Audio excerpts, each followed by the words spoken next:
Hey everyone, मेरा नाम अभिषेक है। और एक व्यूअर ने काफ़ी टाइम से रिक्वेस्ट किया था कि प्रखर ने एक स्ट्रीम बनाई थी वॉर ऑफ आइडियाज़ के नाम से, उस पर रिएक्ट करने के लिए। तो कुछ कंडीशन और रेस्ट्रिक्शंस की वजह से मैं पूरी स्ट्रीम पे तो रिएक्ट नहीं कर पाऊँगा, और आई थिंक पूरी स्ट्रीम पे रिएक्ट करना कोई देख ना भी नहीं चाहेगा। तो मैंने वो स्ट्रीम ऑलमोस्ट 70% देखी, और मैंने सोचा कि इंस्टेड ऑफ रिएक्टिंग मैं अपना रिव्यू दूँ उस मामले में, कि मैं क्या सोचता हूँ जो जिस आइडियाज़ पे बात की गई है उस स्ट्रीम में। उस स्ट्रीम के दो मेजर पोर्शंस मुझे लगे। एक पोर्शन के ऊपर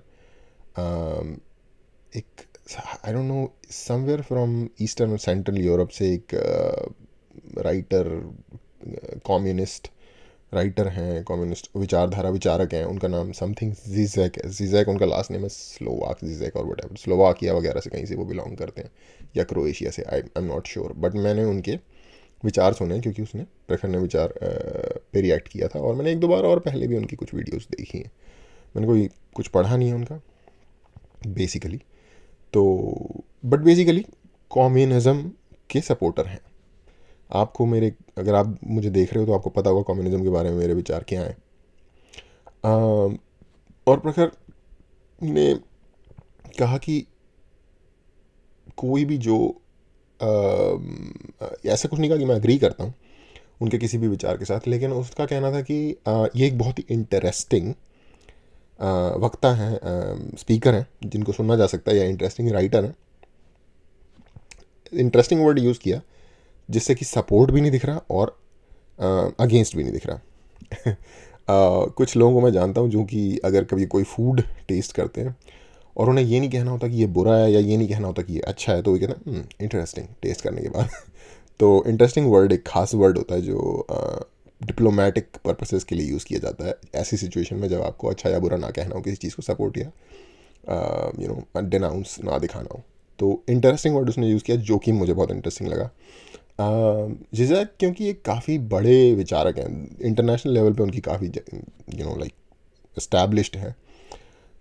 तो आई गेस प्रखर अगर लाइक डिसएग्री भी कर रहा होगा तो भी उसने वो नहीं बोला डायरेक्टली, आई थिंक इसलिए उसने इंटरेस्टिंग वर्ड यूज़ किया। और अग्री करना कम्युनिज्म से कितने लेवल पे गलत है ये समझाने के लिए भी शायद कुछ घंटे चाहिए।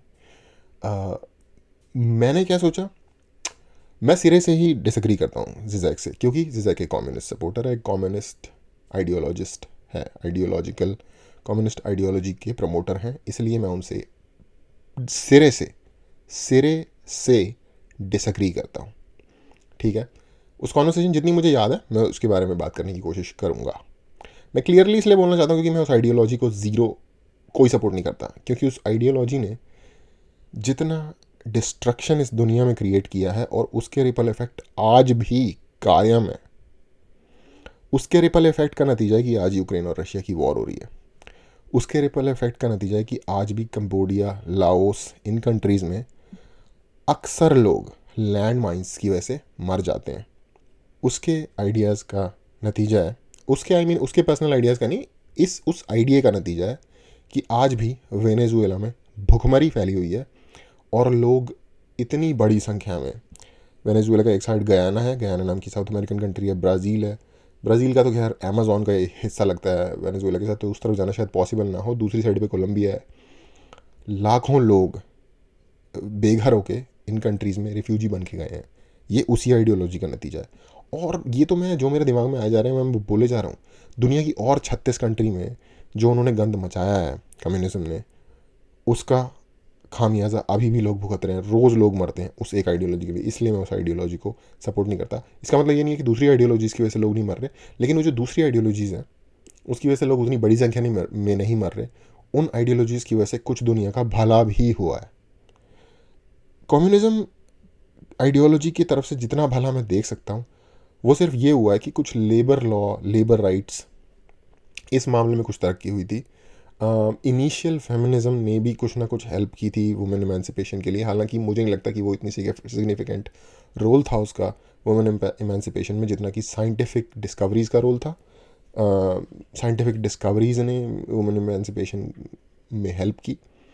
बट कुछ ना कुछ रोल अवेयरनेस के लेवल पे रोल ज़रूर रहा होगा, वो चीज़ I will give it to them, but I don't think कि वो चीज़ों ने उस चीज़ को कॉम्पनसेट किया जितने लोग उसकी वजह से मरे हैं। एक बहुत बड़ा एग्जांपल मैं देना भूल गया, इंडिया चाइना में जो हालत है और नॉर्थ कोरिया में जो हालत है, नॉर्थ कोरिया में आई थिंक 4-5 करोड़ से कम पॉपुलेशन नहीं है उनकी, 4-5 करोड़ लोग पिंजरे में जो मुर्गे बंधे होते हैं ना कसाई की दुकान पे, उस हालत में ज़िंदगी गुजार रहे हैं। उस बात आज वो लोग गुलामों की ज़िंदगी इसलिए गुजार रहे हैं कम्युनिज़म की वजह से। चाइना में 150 करोड़ लोग एक ऑथोरिटेरियन रिजीम के नीचे रह रहे हैं उस आइडियोलॉजी की वजह से।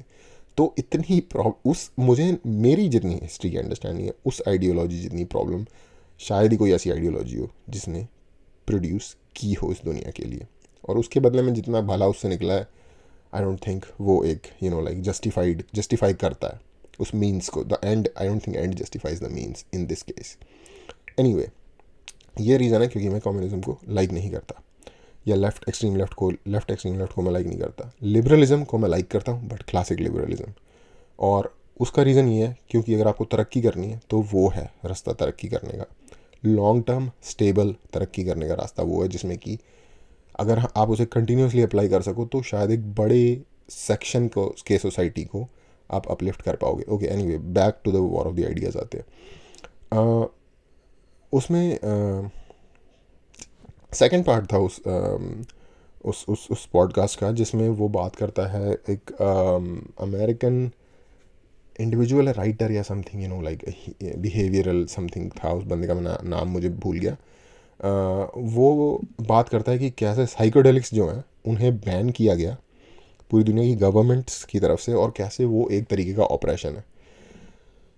उससे मैं शायद इक्वली ही डिसएग्री करता हूँ, बोथ जिजैक से और वो जो दूसरा बंदा था जिसकी वो बात कर रहा था उससे, जिन्होंने साइकोडेलिक्स की बात की। आपने अगर वो पॉडकास्ट देखा होगा, ऑफ कोर्स आपको ये जो मैं बोल रहा हूँ ये देखने में इंटरेस्ट तभी आएगा अगर आपने वो पॉडकास्ट देखा है। अगर आपने देखा होगा तो आपको उस बंदे का नाम पता ही होगा, या आप जाके देख सकते हो। थिंक स्कूल की वीडियो थी वो जिसमें जो दूसरे बंदे, तो बेसिकली उसने इन 2 वीडियोस पर रिएक्ट किया था। आई गेस ये 2 मेजर पार्ट चंक थे उस पॉडकास्ट के। तो हम पहले पे बात करेंगे, दूसरे में मैं इसलिए बात नहीं कर रहा। मैं डिसएग्री क्यों करता हूँ उसके मामले में, क्योंकि मैं साइकोडेलिक्स के साथ डिसएग्री करता हूँ। मैं ऐसे किसी भी सब्सटेंस को कंज्यूम करने की आइडिया के साथ डिसएग्री करता हूँ विच pledge around your brain functions.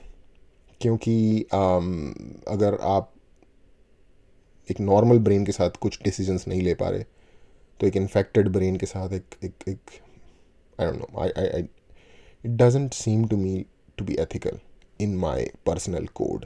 Individual level पे जो कोई करना चाहता है वो उसकी मर्जी है। Anyway, coming back to it, हम बात कर रहे थे जिजैक की आइडियाज़ की। तो जिजैक तो उसने बोला कि भाई ये इंटरेस्टिंग है, और जिजैक इंटरेस्टिंग क्यों है और बेटर क्यों है बाकियों के मुकाबले, क्योंकि जिजैक ये बोलता है कि ओके, आपने पूरी दुनिया को कम्युनिज्म देने की कोशिश की लेकिन कम्युनिज्म नहीं चल रहा, मार्केट इकोनॉमी कंटिन्यूसली जीतती चली जा रही है, तो हमें 2 मिनट रुक के सोचना होगा कि इसमें भी कोई प्रॉब्लम हो सकती है, या हमारे तरीक़ों में भी कोई प्रॉब्लम हो सकती है। इसलिए प्रखर कहता है कि जिजैक इंटरेस्टिंग है, या वो बेटर है, या वो देखने लायक है। मैं इससे डिसएग्री नहीं करता कि इसलिए कि वो देखने लायक है, बट मुझे लगता है कि any thinker who is worth a salt वो हमेशा अपने आइडियाज़ के क्रिटिसाइज वाले पार्ट को, या लाइक अपने आइडियाज़ के अपने आर्ग्यूमेंट्स के वीक सेक्शंस को भी देखने के लिए हमेशा रेडी रहेगा, या उससे अवेयर रहेगा, या अगर कोई अवेयर कराने के लिए आ जाए तो वेलकम करेगा। Any thinker who is worth a salt would do all these things. Any thinker जिसकी 2 कौड़ी की भी वर्थ है, अगर वो ये सोचता है कि मेरे आइडियाज़ एब्सोल्युटली करेक्ट हैं, तो वो एक थिंकर नहीं है। वो एक आइडियोलॉग हो सकता है लेकिन वो एक थिंकर नहीं है। वो एक पर्टिकुलरली आइडियोलॉजी को पूरी तरीके से फॉलो कर सकता है लेकिन वो थिंकर नहीं है। मैं इसका एग्जांपल देता हूँ। मैं फ्री मार्केट इकोनॉमी में बिलीव करता हूँ, लेकिन मुझे पता है फ्री मार्केट इकोनॉमी से प्रॉब्लम होगी। अगर आप absolute free market economy establish कर दोगे तो उसके क्लोजेस्ट जो दुनिया में कंट्री है वो यूनाइटेड स्टेट्स में बोथ वेल्थ और डिप्रिवेशन अपने एंड्स पे जो कॉम्पिटेंट लोग हैं वो उनके पास जितनी वेल्थ है उसमें भी वो नंबर 1 है, और जो इनकॉम्पिटेंट लोग हैं या फिर किसी भी तरीके के हालात से मारे हुए या वट जो भी आप जैसे भी उसे डिफाइन करना चाहो, उससे जो डेप्रिवेशन है उसमें भी वो एंड पे है। आप वो कहोगे क्यों इंडिया में उससे गरीब लोग नहीं है, अफ्रीका में उससे गरीब लोग नहीं है। गरीब और भुखमरी एक डिफरेंट चीज़ है। अमेरिका की गरीबी स्केरी है, भुखमरी से भी ज़्यादा स्केरी। वहाँ पे एक बंदा भूखा नहीं होगा लेकिन ड्रग में इतना ज़्यादा जकड़ा हुआ होगा क्योंकि वो अब इंसान नहीं रह गया है, उसकी मेंटल हेल्थ मेस्ड अप है, वो अपने ही एक्सक्रीमेंट के अंदर लथपथ है, उसमें से स्मेल आ रही है आई गेस 100 मीटर दूर से। उसे टच करना तो क्या, देखना भी आपको यकी लग रहा है। ये वहाँ की गरीबी है। ये मुझे भुखमरी से ज़्यादा डेंजर लगती है। आई डोंट नो, जब आप अफ्रीका या सोमालिया की वो पिक्चर्स देखते हो जिसमें छोटे छोटे बच्चे होते हैं जिनकी हड्डियाँ दिख रही होती हैं, भुखमरी से जो मर रहे होते हैं, मुझे वो उतना स्केरी नहीं लगता जितना अगर आप न्यूयॉर्क के सबवे में किसी होमलेस बंदे को जब आप देखोगे जिसने की पूरी एक सबवे कार को बदबू से भर दिया होगा। ये मुझे लगता है कि शायद भुखमरी वाले बंदे को अगर आप नहला के खाना खिला दो ना तो वो, और कुछ काम दे दो तो शायद वो रिकवर कर जाए वहाँ से, एक बारी उसकी जो फिजिकल स्टेट है वो बेटर हो जाएंगी। लेकिन जो बंदा ड्रग में पूरी तरीके से भरा हुआ है, जो अपने एक्सपेरिमेंट में लिप्त हो रखा है, जिसका दिमाग पता नहीं कितनी मानसिक बीमारियों में वो घिरा हुआ है, उसको कैसे ठीक करोगे आप? उसकी गरीबी मैं इसलिए नहीं बोल रहा, इसलिए मैं डेप्रिवेशन वर्ड यूज़ कर रहा हूँ। उसकी डेप्रिवेशन का लेवल ही अलग है। तो यस, इसलिए मैं कहता हूँ कि अमेरिका में दोनों एक्सट्रीम्स आपको देखने को मिल जाएंगी। अमेरिका क्लोजेस्ट सोसाइटी है जिसने कि फ्री मार्केट इकोनॉमी को पूरी तरीके से अप्लाई किया हुआ है। अब अमेरिका में जो उस तरीके की डेप्रिवेशन है वो है फ्री मार्केट इकोनॉमी की लूप होल या अकीलीस हील या कमी या प्रॉब्लम, जैसे भी आप उसको डिफाइन करना चाहो।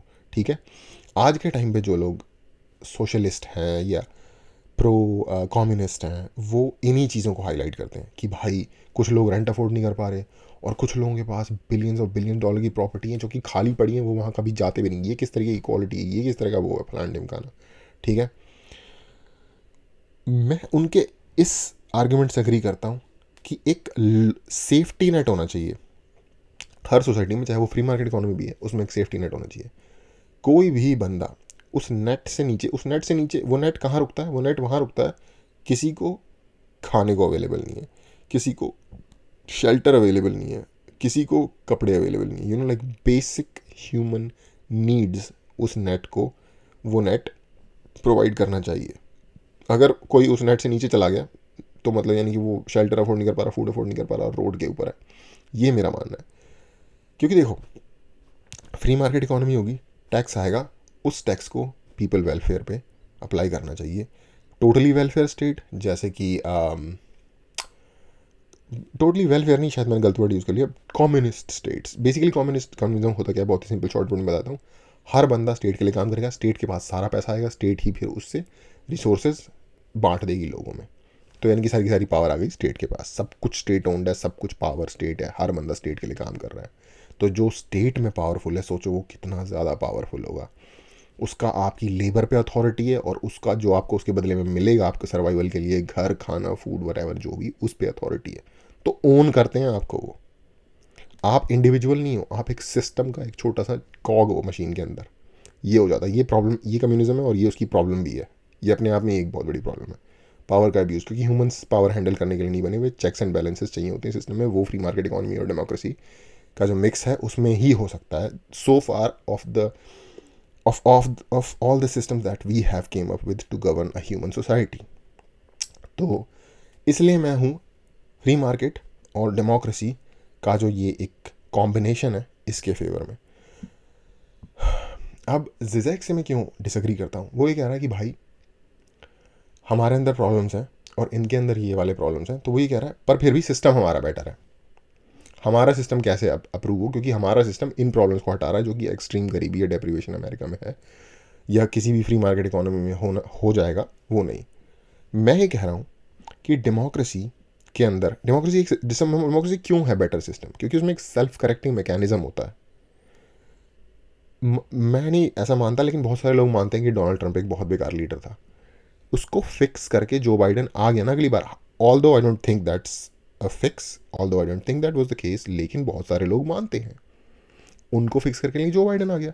उससे पहले बहुत सारे लोग ओबामा को हिट करते थे, उसको फिक्स करने के लिए ट्रंप आ गया। इंडिया में ले लेते हैं, बहुत सारे लोग बीजेपी को प्रॉब्लमेटिक तौर पे देखते हैं। अगर कांग्रेस पावरफुल होगी या कोई भी जो इससे ज़्यादा पावरफुल नेता होगा वो आ जाएगा अगली बार, बहुत सारे लोग कांग्रेस को प्रॉब्लम के तौर पे देखते थे, तो बीजेपी आ गई। डेमोक्रेसी में एक सेल्फ करेक्टिंग मैकेनिज्म होता है। आप ये कह सकते हो सारे चोर हैं, अगर सारे चोर हैं तो फिर हम तो सब ह्यूमन है ना भाई, हम भी तो चोर ही हैं।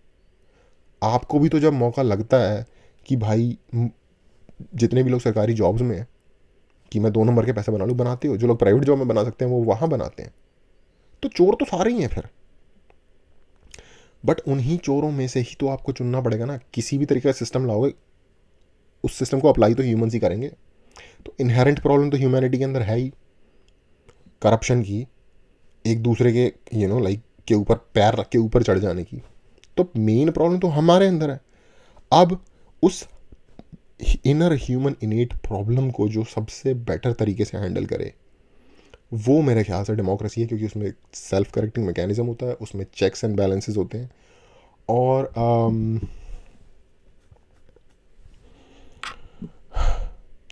उसमें एक फेयर चांस होता है हर किसी को पार्टिसिपेट करने का, ऐसा मुझे लगता है।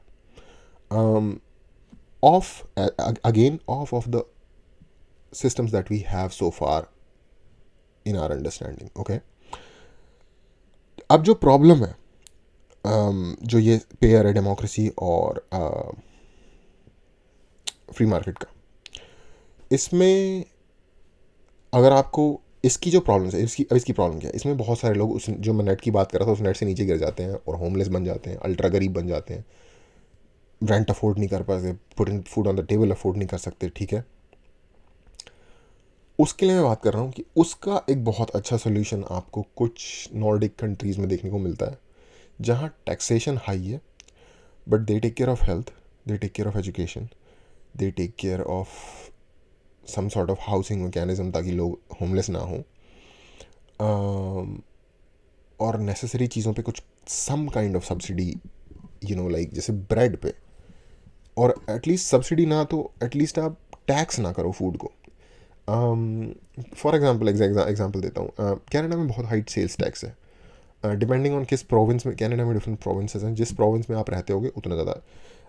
एक प्रोविंस है वहाँ एल्बर्टा, वहाँ पे तेल निकलता है बहुत बड़ी मात्रा में, तो वहाँ पे प्रोविंस कोई टैक्स ही नहीं लगाता सेल्स पे।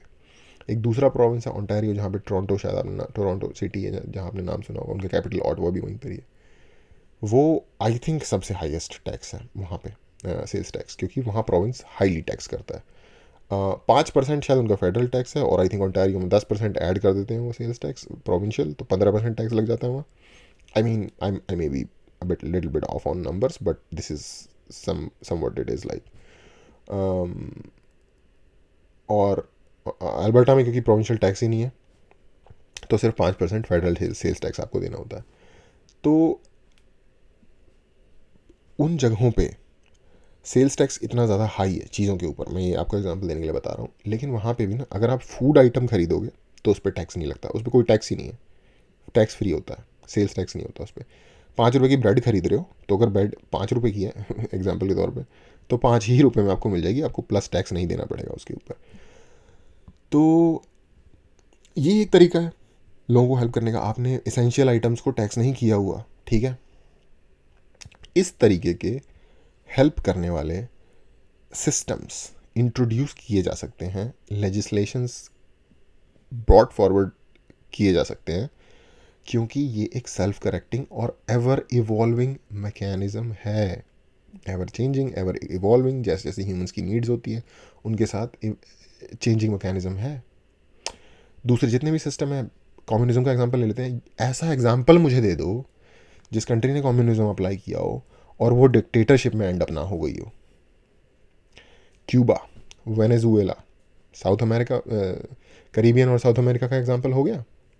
चिले में भी नहीं, चिले में तो एक दूसरे तरीके का सिस्टम था, उसमें मिलिट्री डिक्टेटरशिप थी, बट साउथ अमेरिका का एग्जांपल ले लेते हैं, ठीक है। उसके बाद आ जाते हैं अपना एशिया में, China, Vietnam, Cambodia, north Korea, south Korea, पूरे कोरिया को ले चले थे अपने साथ, वो तो अमेरिका को थैंक्स करो कि उन्होंने साउथ कोरिया को बचा लिया। म्यांमार,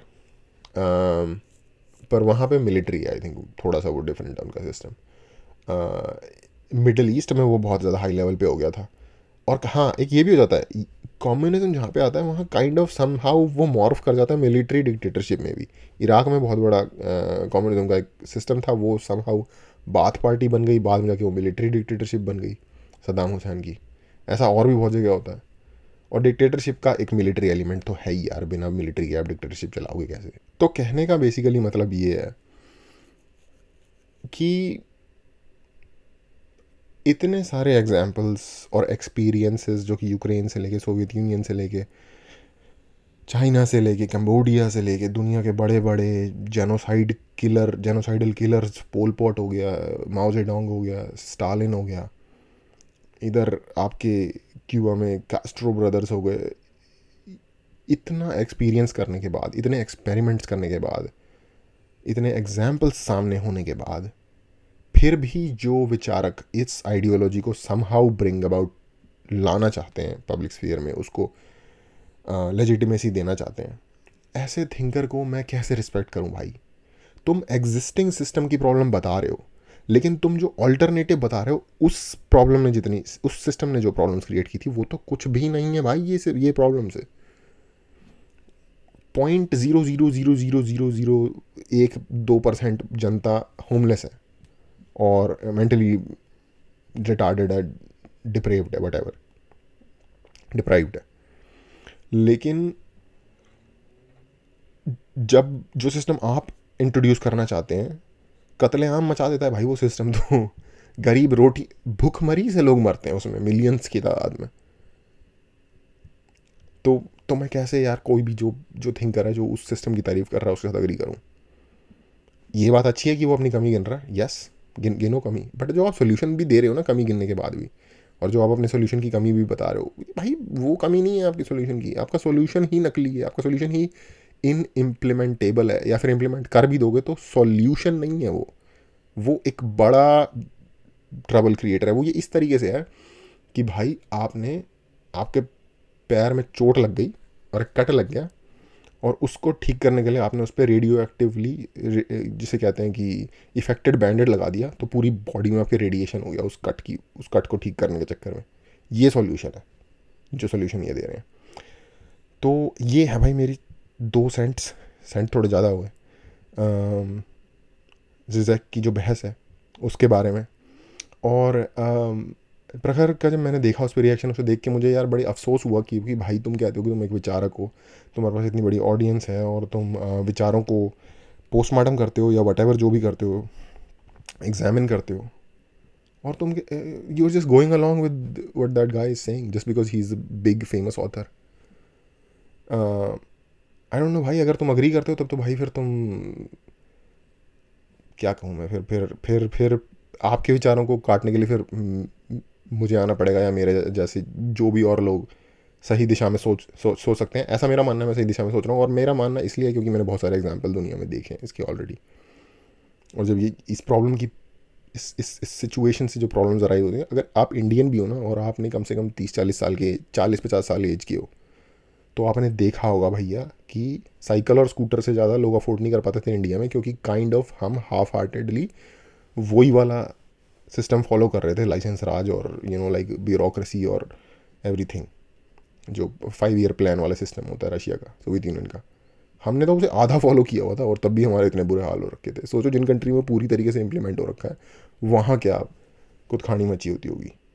तो भाई बहुत ज़्यादा डिसअपॉइंटिंग था क्यों फ्रॉम प्रखर की he just went along with what he was saying. He didn't like he didn't say he agrees with him, but he didn't like countered Zizek's ideas either. So ये मेरा उसके प्रति फीडबैक है। So anyway, आज के लिए इतना ही, thank you.